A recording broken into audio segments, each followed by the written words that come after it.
The problem with getting Sandeep, Sharma and Bhuvi is the same problem they have now. They're exactly the same bowler. It's Sharjah. It's a Thursday night thriller. It's match 44 of IPL 2021. I'm talking about Sunrise Hyderabad up against Chennai Super Kings. It's a Southern derby, this one. And we have, of course, Jarrod Kimber to break it down for us. SRH, nothing to play for. Perhaps could spoil the parties of others. And Chennai Super Kings, well, they want to cement their top 1 or top 2 status in IPL 2021. Right. So can SRH upset CSK, Jarrod? I mean, you'd have to say no, but it'd be fun if they did. I mean, I think they're an interesting spoiler team. You know, they've got Rashid Khan. They've got Bhuvi seems to have hit some form. I mean, this has been the worst IPL season of his life. Yeah, and Jason Roy's trying to prove himself, isn't he? So, you know, there's some play. And they're also, when you get to this point in the season, you're going to be having players who are playing for their careers. There's going to be a few players who are thinking to themselves, do you know what? You know, whether it's for the next contract or whether it's for just to get a contract, you know. So I think there's a lot of players who'll be out to prove. So they're a dangerous team, even if they're not a particularly good team. I mean, they didn't get to this record by accident. It's because they haven't been very good. But I think they're very dangerous if you're coming up against them. Okay, let's stick with them a little bit more before we get to CSK, because hypothetically, I want to ask you, if you were the SRH owner and you're looking at that big mega auction next year, who are you retaining from this current squad in terms of, say, magically 3 players? I know it might be 5 and 3 right to match or whatnot, but if you had to choose 3 players to retain for next year, who's that? Yeah, it's a really, really interesting one. I think Bhuvi is obviously a no-brainer. I think Rashid Khan is a no-brainer. But where do I go with my third option? Bairstow? Kane Williamson? I don't think either of those two. I think Bairstow's a fantastic talent, but I'm not sure you go there. I think Jason Roy looked very good the other day, but I don't think he's someone that you go with. Of the local talent, am I missing someone? You know, maybe Sandeep Sharma over Bhuvi. I would dispute that, because Sandeep Sharma is really underrated. But he is underrated. But I mean, the problem with getting Sandeep Sharma and Bhuvi is the same problem they have now. They're exactly the same bowler, in more or less, right? One's just slightly better than the other one, and one's just slightly younger than the other one. I think Sandeep's a little bit younger. So I think that is a concern. But yeah, there's no great local spinner. I don't see anyone in their squad that I'm massively interested in. We haven't seen any younger players coming through. But yeah, I think Sandeep Sharma, Bhuvi, and Rashid Khan are the 3 obvious ones. How many of the rest of their players would you really want at this point? There's bowlers who have come through. They gave Sid a call a go the other day. He's been really good for them at times, but he just doesn't look like that player anymore. So, I mean, it's fine, but would you retain Kane as captain? No. So you'd get in someone altogether? I'd start from scratch, really. As I said, I'd take those 3 players and I'd start again. I don't think Kane Williamson, as he currently stands, is an automatic overseas player in T20. And I think you have the exact same problem if you pick him as your captain that has just happened with Kolkata and Owen Morgan. He will go through long periods of times where he's not making a lot of runs, or he's making them too slowly in his case. And if you're going to have an overseas captain, I think there have to be an automatic pick every game, no matter what.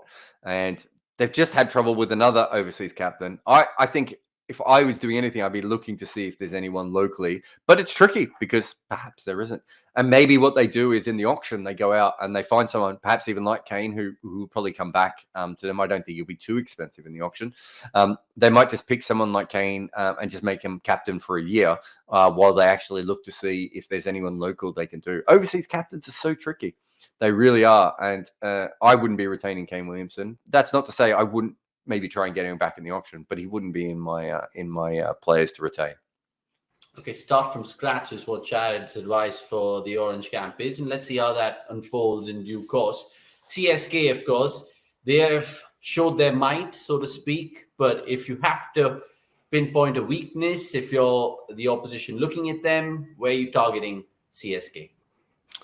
I don't think they have any obvious weaknesses that you would target. I suppose they have a lack of a real express fast bowler. And that allows you to maybe stock up your batting with guys who are very good at hitting people, between 125 and 135 kilometers an hour. I don't think any team's really taken advantage of that. And maybe it's just because teams don't have that kind of a lineup.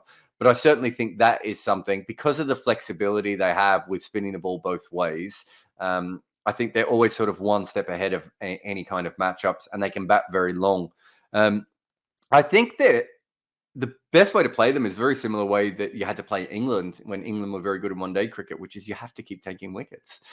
You have to keep chipping away at them and hope that you eventually get 7, 8, 9 wickets in the game. I don't think you can just let them do what they do, because they're too good at it, and someone's always going to come off. I get the feeling that's how they sort of play their cricket. If we bat to 8, 9, even 10 on occasions, someone will come off somewhere in the order.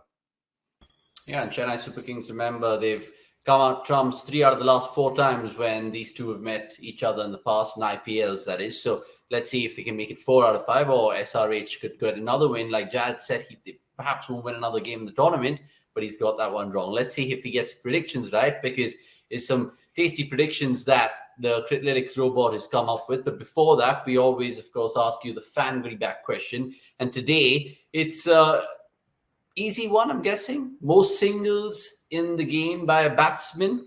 Who's going to, of course, milk it the most, I'm guessing, out there. So you can let us know in the comments below. Think about it, because there's Faf du Plessis, there's perhaps MS Dhoni, if he gets a good time out of the middle, who likes his singles. And then from Hyderabad side, if they play someone like Manish Pandey, he's always a good bet on those kind of things. Right.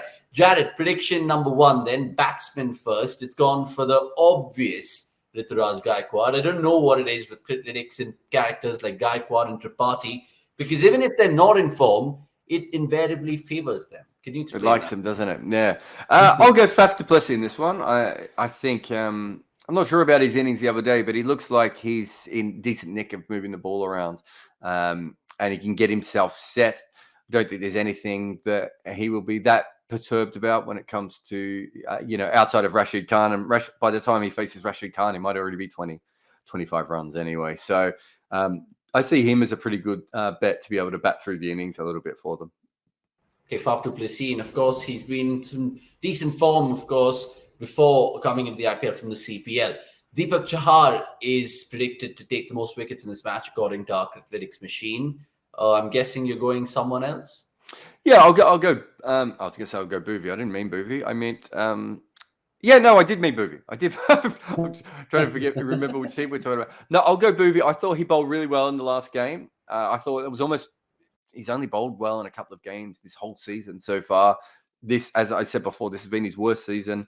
I think it's not largely, but it's been injury related. We know how good he bowled against England earlier in the year, so I don't think we should worry too much about him dropping off at all. But when he gets it going, I think he's a real handful. So I'll go him because I'm happy to see him back, really, rather than any great analysis. Bhuvneshwar Kumar it is, and you, of course, back him to be retained by the franchise as well. So that's a big, bold shout from you.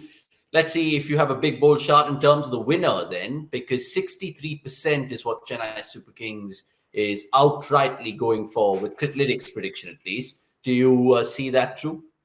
Yeah, I mean, that might be one of the few times I think they've actually gone under. It might be 65. I mean, if these two teams played each other 10 times, does Sunrisers win twice, 3 times, maybe? I mean, based on what we've seen so far in the tournament and the talent differential between these two teams. So, no, I went for the upset recently, and I got that right. I don't see the upset coming here. They're not. Obviously, Sunrisers won one of their recent games against Rajasthan. This isn't Rajasthan. This is a much better team than Rajasthan. And I can't see them beating Chennai unless Chennai try a bunch of funky things to prepare themselves for the final. Okay, fine. I mean, that's a good shout, that, because I don't think many people will put it past Chennai to not get the job done against SRH. Finally, before we let you go, it's a quiz question that we have, of course, always for the guest. And this one, it's a difficult one, I should say, because I didn't get the answer at first. Most T20 runs scored in Sharjah in the current squads that Chennai Super Kings and Sunrise Hyderabad have. Who do you think that player is? So you're not just talking IPL. You're just talking about in Sharjah. Yeah, in Sharjah T20s in general. Well, Dwayne Bravo's in one of those squads, and so I'm assuming he's played a lot. So I will certainly put his name up there. Who have we got? Who else have we got in the squads? Well, Dhoni has played a lot. Would he have played a lot in Sharjah, though? Yeah, He's played a lot in Sharjah. And then who have we got in the Sunrisers? We've got David Warner and Kane Williamson over there, and maybe less so Jason Roy. I'm going to assume that it's Kane Williamson, but I think it might be Dwayne Bravo.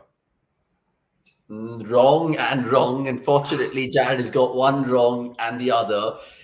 It wasn't easy. I don't think you guys could get this straight off the cuff. The answer that we were looking for is Mohammad Nabi, believe it or not, 179 runs.